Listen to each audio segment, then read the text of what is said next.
প্রধান উপদেষ্টা অধ্যাপক ডক্টর মোহাম্মদ ইউনূস দায়িত্বে থেকেই দেশকে নির্বাচনের পথে নিয়ে যাবেন বলে আশা প্রকাশ করেছেন এনসিপির আহ্বায়ক নাহিদ ইসলাম।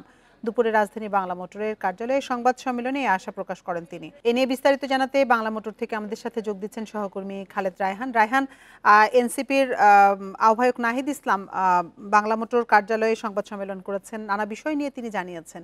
তিনি কি কি সেখানে জানালেন আমাদের বিস্তারিত জানাবেন।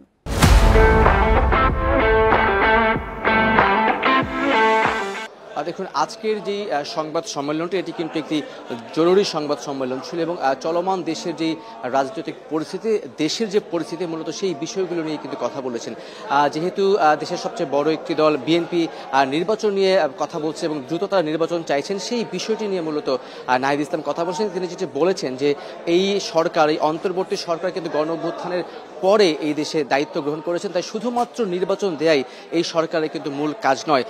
নিশ্চিত এবং সংস্কার, এই তিনটি কাজ করেই তারপর নির্বাচনের দিকে যাওয়ার কথা কিন্তু বলছেন এবং সেই ক্ষেত্রে আগে স্থানীয় নির্বাচন দিয়ে জনগণের ভোগান্তি কমানো নিশ্চিত করার জন্যই তারা কিন্তু আহ্বান করছে। এবং তারা যেটি বলছেন, ডক্টর প্রধান উপদেষ্টা হিসেবে দায়িত্ব নিয়ে থেকে যান এবং সেটি যদি ডিসেম্বর থেকে সময়টি তাদেরকে দিবেন এবং তাদেরকে সম্পূর্ণ সহযোগিতা করবেন। যদিও এনসিপি যেটি বলছেন যে বর্তমান সরকার এখনো পর্যন্ত যেই কাজগুলো করেছেন সেটি তারা পুরোপুরি সন্তুষ্ট নয়, বিশেষ করে কাজের যে গতি, যার ফলে গতি বাড়ানোর পাশাপাশি তারা যেটি বলছেন গতি নিয়ে সন্তুষ্ট না হলেও তারা কিন্তু তাদেরকে সহযোগিতা করে যাবেন এবং বর্তমানে যে চলমান সংকটটি তৈরি হয়েছে এই সংকটটি নিরসনে সকল রাজনৈতিক দল মিলে সিদ্ধান্ত নেবেন, এমনটি কিন্তু তিনি বলছেন। আরেকটি বড় বিষয় ছিল যে সেনাবাহিনীর দায়িত্ব নেওয়া বা সেনাবাহিনীর ভূমিকা নিয়ে কিন্তু তিনি কথা বলেছেন। সেনাবাহিনী ক্রান্তি লগ্নে দেশের পাশে ছিল বা গণঅভ্যুত্থানের পর থেকে এখন পর্যন্ত আইন শৃঙ্খলা পরিস্থিতি নিয়ন্ত্রণে তারা কাজ করছেন, তবে সেনাবাহিনী যাতে 1/11-এর মতো কোনো ঘটনা না ঘটানো হয় আর সেই বিষয়েও কিন্তু তিনি আসলে কথা বলেছেন। তিনি যেটি বলেছেন যে 1/11-এর মতো কোনো ঘটনা ঘটলে সেটি দেশের জন্য ক্ষতিকর, এমন কোনো কাজ যাতে সেনাবাহিনী না করে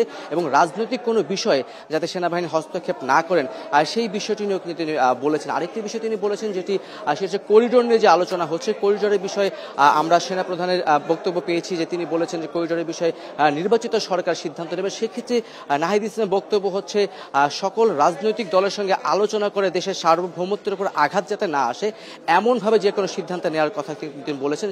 সেই ক্ষেত্রে অন্তর্বর্তী সরকারকে প্রত্যেকটি রাজনৈতিক দলের সঙ্গে আলোচনার মাধ্যমেই এই যে করিডোর ইস্যু সেটি নিয়ে কিন্তু সিদ্ধান্ত নেওয়ার কথা বলা হয়েছে। সব মিলিয়ে যদি বলি যে নাহিদ ইসলামের আজকে যে বক্তব্য সেটিতে কিন্তু নির্বাচন নিয়ে কথা হয়েছিল এবং নির্বাচন করার আগে যে একটি রোডম্যাপ, যে বিচারের কাজটি কিভাবে হবে, বিচার কাজটি নিশ্চিত কিভাবে, সংস্কারগুলো কিভাবে নিশ্চিত হবে, তার পাশাপাশি জুলাই ঘোষণাপত্র সেগুলোকে সামনে রেখে আগে স্থানীয় নির্বাচন দেওয়ার পরে জাতীয় নির্বাচন যাতে দেওয়া হয় এবং সেটিতে যাতে সকল রাজনৈতিক দল তাদের সাথে যাতে থাকে সেই বিষয় নিয়ে কিন্তু আলোচনা করছেন। শেষ একটি বিষয় জানিয়ে রাখি, সেটি হচ্ছে যে রাজধানী বাংলা মোটর থেকে সবশেষ তথ্য জানাচ্ছিলেন সহকর্মী খালেদ রায়হান।